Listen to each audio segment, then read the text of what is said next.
A lot of people seem to be playing a game of let's pretend on social media. They're not necessarily doing it on purpose. It's more like they're just mimicking what everyone else is doing. But here's the thing, that approach isn't helping anyone, and definitely not your students, your clients, your customers. So let's cut through all that noise and get real for a moment. Because I'm tired of hearing everyone talking about positivity as the answer to everything. Positivity is this shiny, overhyped buzzword that just keeps bouncing around our entrepreneurial circles. And in case you're tuning into my channel for the first time, hi there. I'm Marisa Murgatroyd. I've coached and supported tens of thousands of entrepreneurs, from side hustlers to seven-figure empires, on how to grow their online business. And when I coach my students, I don't sugarcoat things.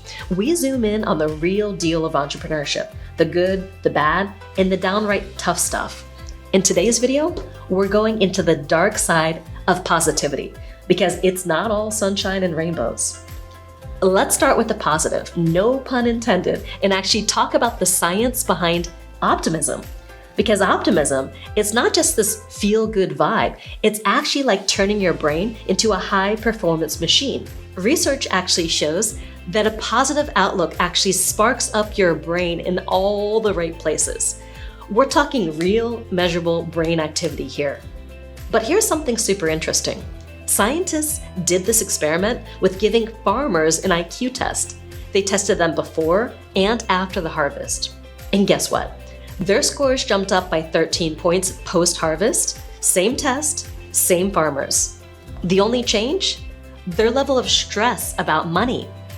This tells us something huge about the scarcity mindset, where we're always stressed about not having enough, versus an abundance mindset, which lets our brain avoid that constant worry. So let's unpack this and see what it means for us as entrepreneurs, because optimism isn't just a feel-good trick. It's like flipping a switch in your brain that lights it up like Christmas in Times Square. Let's be real. That upbeat can-do attitude, it's not just for show. It's actually helped you get where you are today. This whole positivity thing has been a game changer for many online entrepreneurs. Take Rachel Hollis, for example. She's skyrocketed to internet fame as a best-selling author and motivational speaker. How? By being this bubbly, down-to-earth person connecting deeply with her community of mostly white suburban moms. She became a voice they could relate to, speaking to their experiences as women, wives, mothers. Sounds great, right? But there's a catch. There's also a hidden side to positivity that often gets swept under the rug. Because let's face it, positivity isn't always about sunshine and feel-good moments. Navigating the world of optimism, it's like walking a tightrope. There's this thin line between staying positive and veering into the realm of the unrealistic.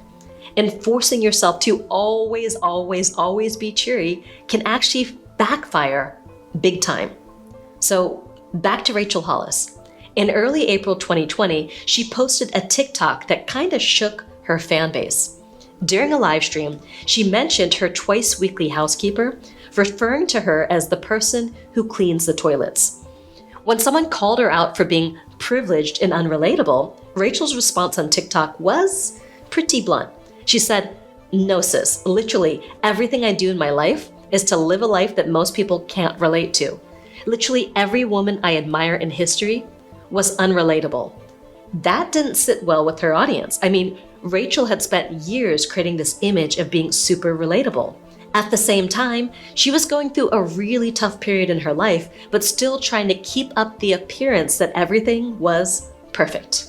Eventually, the pressure got to her and she just cracked. Here's a hard truth. When you plaster a smile over your struggles, ignoring the real challenges, it's like you're brewing a storm. You're setting yourself up for a world of exhaustion, guilt, and in some cases, serious mental health issues. It's like hitting a wall so hard, you become a part of it. Psychology actually has a term for the sneaky beast. It's called toxic positivity. Picture positivity, but on an extreme level. It's like being so high on feel-good vibes, you're practically in a daze. It's a risky game to play, especially in the chaos of today's world with wars and pandemics, inflation, division. It's like sitting on a powder keg, waiting for it to blow. Psychologist Dr. Natalie DiTillo puts it perfectly. We end up just feeling bad about feeling bad. It actually stalls out any healing or progress or problem solving. I couldn't have said it better myself. For us entrepreneurs, it's like being at a crossroads where both paths seem treacherous. On one side, you've got toxic positivity, which can feel like a sledgehammer smashing through your sanity, having to always be on. It takes its toll on you mentally and emotionally.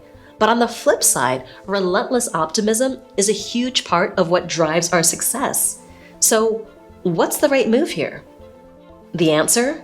Tragic optimism. Don't let the name scare you. Tragic optimism isn't about being pessimistic. It's about facing life's toughest challenges head on and finding meaning in them, not running away. This concept was first introduced by Viktor Frankl, a psychologist and Holocaust survivor. He described tragic optimism as the search for meaning amid the inevitable tragedies of human existence.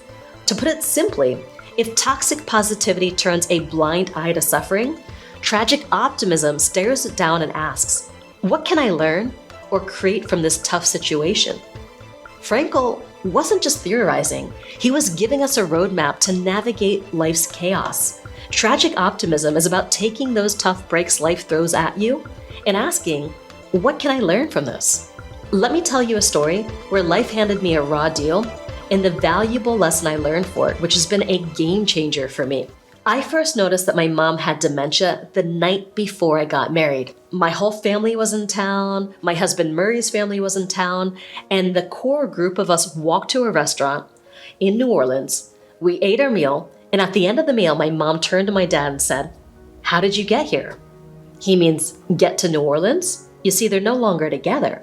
And she said, no, how did you get to this restaurant? She had completely forgotten that all of us walked from the hotel to the restaurant together. And in that moment, my heart just sank. 12 years later, my beautiful, intelligent, PhD mom can't tell the difference between food and tinfoil. She can't use the bathroom.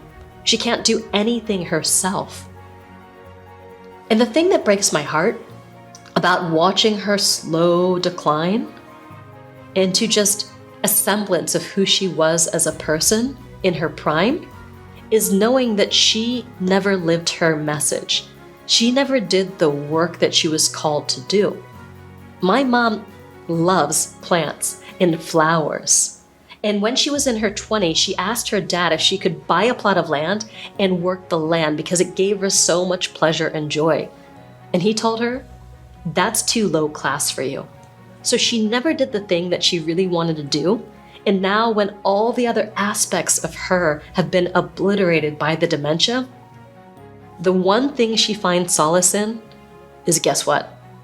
Plants and flowers. So for me, watching my mom has given me the motivation to live my message, to do what I'm called to do, to not wait until it's too late, to find that joy and find that meaning in my life. I'm not in denial, but I'm using this experience to help me find meaning in my own life. If you're just trying to ignore all the struggles around you, that's like burying your head in the sand. It's not just ineffective, it's actually pretty absurd. Plus, it won't help you forge real, lasting connections with your audience. Pain, as harsh as it sounds, is part of this package deal we call life. Emily Estefani Smith, an author, puts it like this: suffering will find you. And when it does, how will you stand up to it? If all this sounds a bit heavy, don't worry, there is a silver lining. Science has shown that we humans are incredibly resilient. Take the pandemic. Researchers were stunned to discover that according to over 1,000 studies, average levels of depression and anxiety had bounced back to normal by the summer of 2020. Another study revealed that even during those frightening early months, over 56% of people reported feeling grateful. Now, turning to the entrepreneurial world, you'll find countless more tales of resilience in tough times. Take the story of Yan Combe, the founder of WhatsApp.